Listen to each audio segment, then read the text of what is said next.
Okay, imagine this.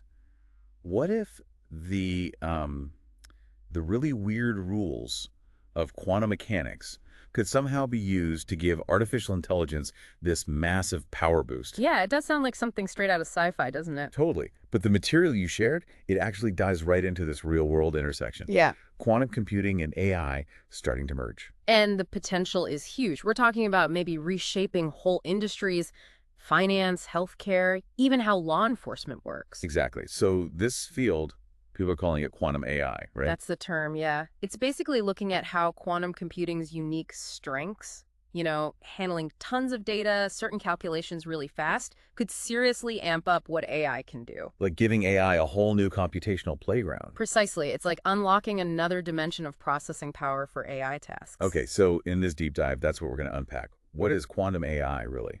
Why is it causing such a stir? And, what could it actually mean for us? And we're basing this on that quantumai.pdf document you sent over. Right. And just looking at the contents, it covers a lot of ground.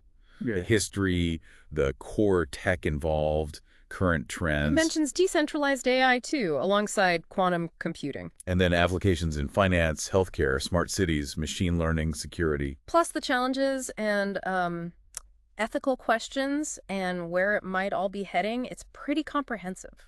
So our mission here is to give a clear, insightful picture of quantum AI, where it is now, where it might go. Exactly. We want to pull out those key insights, those aha moments you like, without getting totally lost in the super technical weeds. Perfect. Yeah. Okay, let's dig in, starting with the history. Yeah. The idea of quantum computing itself isn't brand new. No, not at all. The seeds were planted way back in the early 20th century with quantum mechanics itself. So, But the idea of computing with quantum phenomena really started taking shape more in the 1980s. You had people like Richard Feynman. Feynman, right. Yeah, he had this brilliant idea. He basically said, look, simulating quantum systems is incredibly hard for regular computers. So maybe the best way to simulate a quantum system is with another quantum system. Huh. Use quantum to understand quantum. That makes sense. It was a neat idea. And then just a few years later, 1985, David Deutsch took it a big step further. How so? He proposed the concept of a universal quantum computer, like a theoretical machine that could, in principle, compute anything any other physical system could compute. Wow, okay. So that really laid the theoretical foundation. It absolutely did. Groundbreaking stuff. But it wasn't just theory for long, was it? People started developing actual quantum algorithms. Exactly. The mid-90s were a huge turning point. 1994, Peter Shor comes out with his algorithm. Shor's algorithm, yeah, I've heard of that one. That was the big one for code breaking, right? That's the one. It showed a quantum computer could factor large numbers exponentially faster than any classical method we know. Which is a massive deal for cybersecurity. Huge. Because so much online encryption relies on factoring being incredibly hard for normal computers, Shor basically showed a potential quantum shortcut. So that really woke people up to the disruptive power here. Definitely. It proved quantum computers weren't just maybe faster. They could do things classical computers fundamentally couldn't, or at least couldn't do practically. Okay. Then, a couple years later, 1996, Love Grover came up with his algorithm. Groovers. What did that one do? It offered a significant speedup, what we call a quadratic speedup, for searching through unsorted data, like finding a name in a massive unordered phone book much faster. Okay, so maybe not as dramatic as Shor's, but still really useful for lots of problems. Exactly. It showed a broader applicability. And these algorithms, Shor's and Grover's, they really sparked the interest in, okay, what else can we do with this, including how could it boost AI? Right. So when did that connection really start to click, the quantum AI part? That merger gained real steam, probably in the early 2000s. Researchers started realizing, hey, maybe this quantum power could tackle the really tough computational jobs in machine learning. Like training those massive AI models. Precisely. The concept of quantum machine learning, or QML, started to form. The idea was quantum computers could potentially handle the huge data sets and complex calculations needed for advanced AI much more efficiently. Giving AI the ability to learn faster, or maybe learn things it couldn't before. Both, potentially. The idea of real-time learning and adaptation, especially in areas like predictive analytics, became really exciting. Okay. So people started exploring things like quantum neural networks, quantum support vector machines, basically trying to figure out how quantum properties like superposition and entanglement could give AI algorithms a performance edge. And where are we now with all this? It feels like it's still very much cutting edge. Oh, absolutely.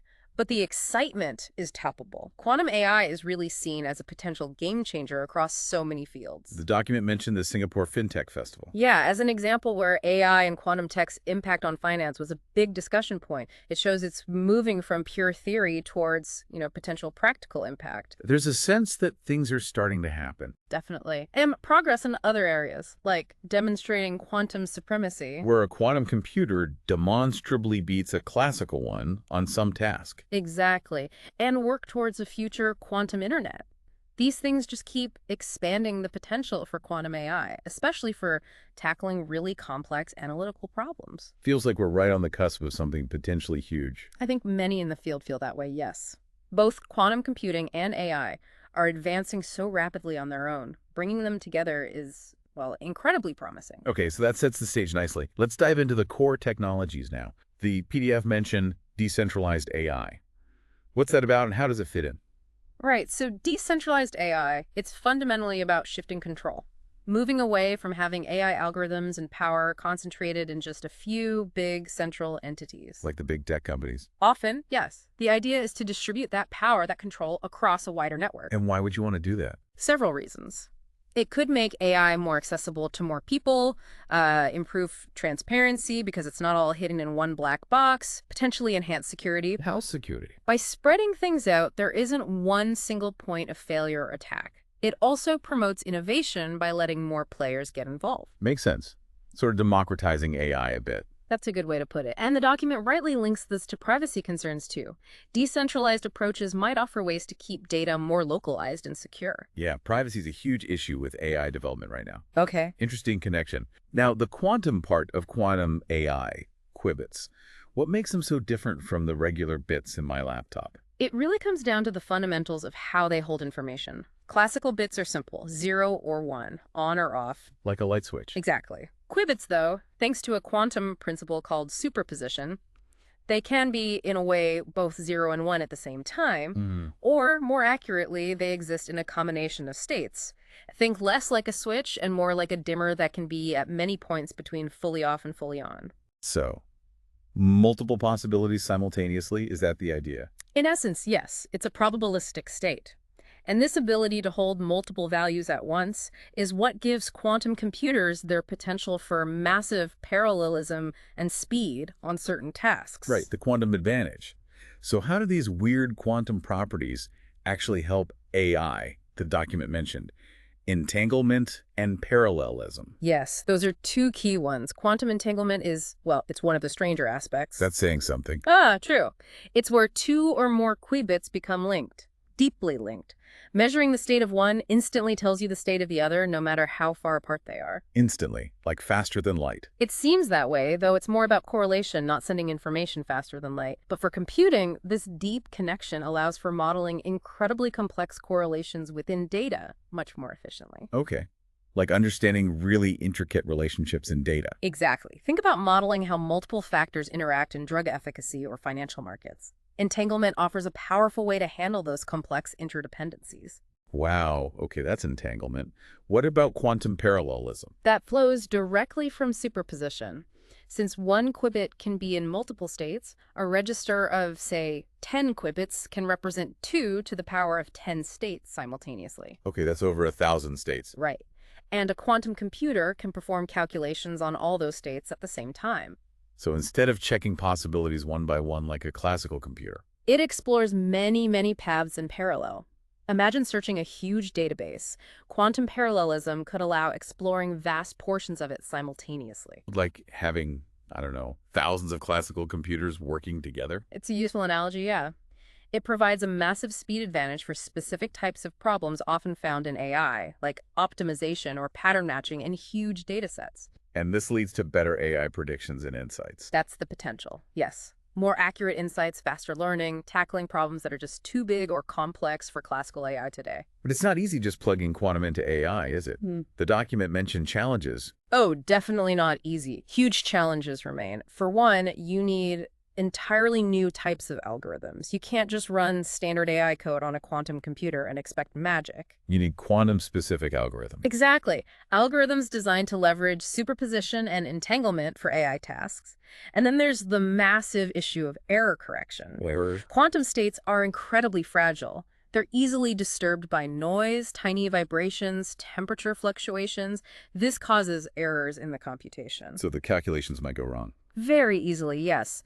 Building robust error correction is absolutely crucial for making quantum computers reliable enough for complex tasks like those in AI. It's a major area of ongoing research. So specialized algorithms and keeping the quantum state stable and error-free. Big hurdles. Very big. Plus just scaling up the hardware itself, getting more high-quality, stable qubits. It's a complex engineering and physics challenge. Okay, so despite the hurdles, let's talk applications. Where could this actually make a difference? The PDF starts with finance. Finance is definitely a prime candidate. Think about the sheer volume of data in financial markets. Yeah, it's astronomical. Quantum AI's ability to analyze that data, spot subtle patterns, understand complex correlations, it could lead to much better market predictions. So, like, better investment decisions, Yeah. fewer surprise crashes. Potentially, yes. And also much more sophisticated risk analysis. Understanding how different risks are interconnected is crucial in finance, and quantum could help model that complexity. Pricing complex derivatives, too, I imagine. Exactly. And tackling optimization problems, finding the best portfolio allocation, the most efficient trading strategy. These are areas where quantum speedups could offer a significant edge. Okay, finance makes sense. What about healthcare? AI is already doing a lot there. It is, but quantum could take it to another level. The document highlights exploring hybrid quantum AI systems. Hybrid. Meaning part quantum, part classical. Often, yes. Using quantum for the really hard computational bits. Key areas are things like drug discovery and genomics. Simulating molecular interactions for drug discovery is incredibly complex classically. Quantum computers are naturally suited for quantum simulations, so they could drastically speed up finding promising drug candidates. And genomics. Analyzing the massive data sets in genomics, understanding complex gene interactions, developing personalized medicine based on an individual's specific genetic makeup. These are hugely data-intensive tasks where quantum AI could make breakthroughs. More accurate diagnostics, too, potentially. That's another area, yes. Finding subtle patterns in medical images or patient data that signal disease earlier or more accurately. The document mentioned the Cleveland Clinic partnering with universities. Seems like they're preparing for this future. It's a smart move. It shows they recognize the need for people who understand both the medical and the computational sides, including quantum, to really leverage these future technologies. Because it's not just about the tech, it's about having people who can use it effectively in a healthcare setting. Absolutely.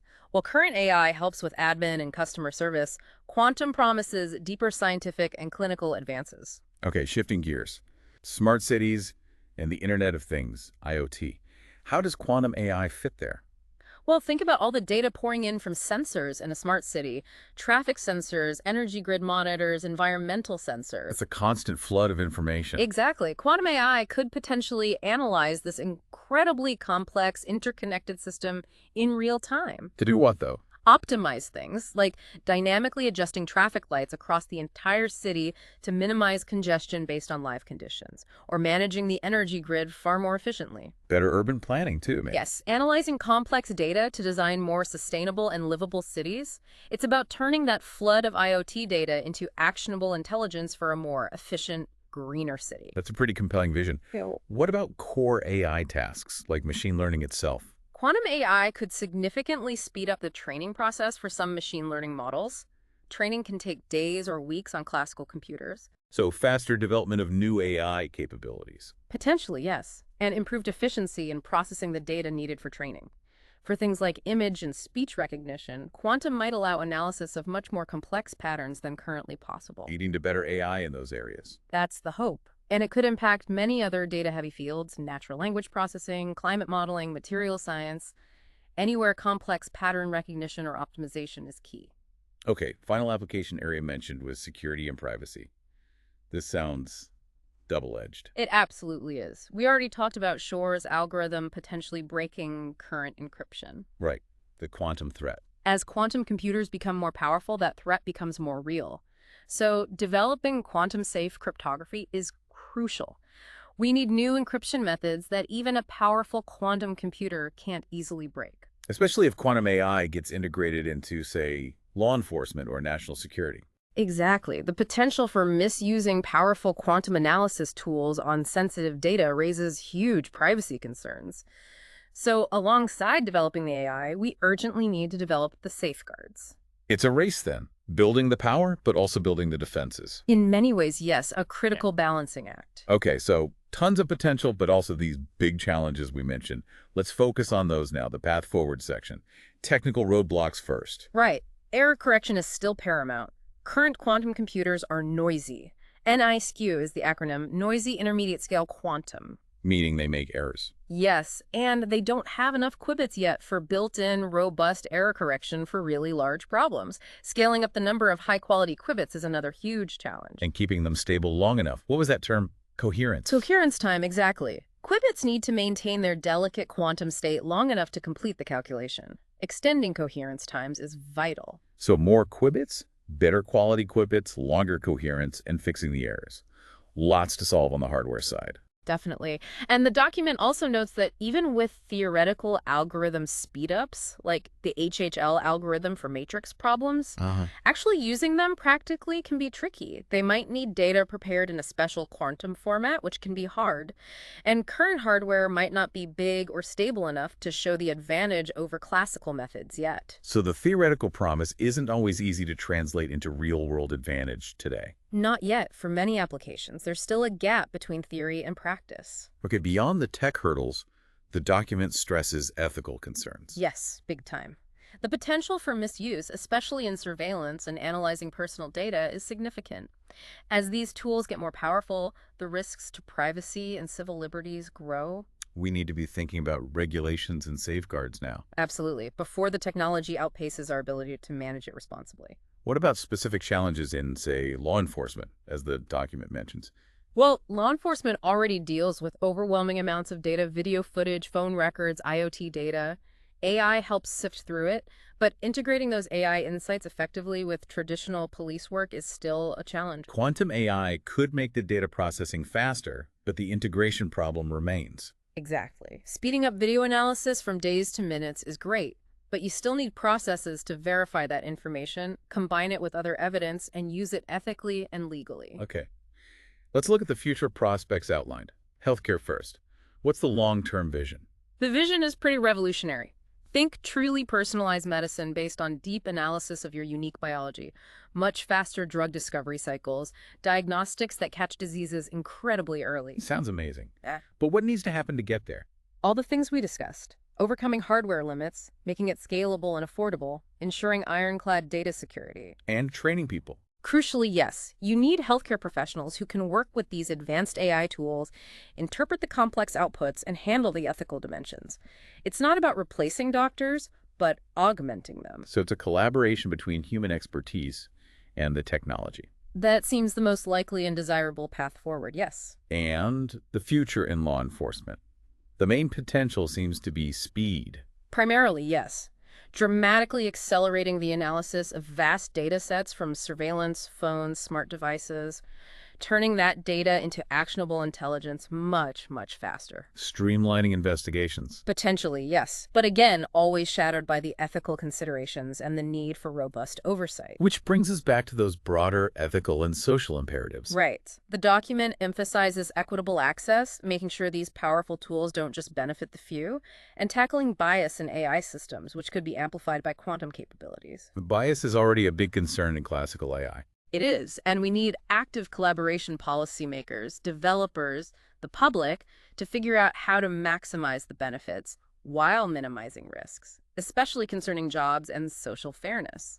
Like a complex path forward, navigating both a technical and societal landscape. It's extremely complex. Okay, so we've covered a lot of ground today, from the origins in quantum mechanics and early algorithms through the core tech, like qubits and entanglement, to the potential applications across finance, healthcare, smart cities, security. And finally grappling with those significant technical hurdles and the really important ethical questions. It's clear this convergence of quantum computing and AI is, well, it's incredibly powerful, bringing both amazing opportunities and some serious challenges. Hopefully this deep dive gave everyone listening that insightful overview we aimed for. It's certainly a field that gets you thinking. Absolutely. It's evolving so fast, just keeping up is a challenge. But understanding the basics, the potential, and the pitfalls is becoming increasingly important. Right. And maybe a final thought to leave everyone with. Given how fast both quantum computing and AI are moving, what kind of maybe unexpected societal shifts could we see as these fields collide even more in the coming years? What happens when they really start working together at scale? That's a great question. It really pushes us to think beyond the immediate applications and consider the deeper, maybe unforeseen ways our world might change. Definitely food for thought.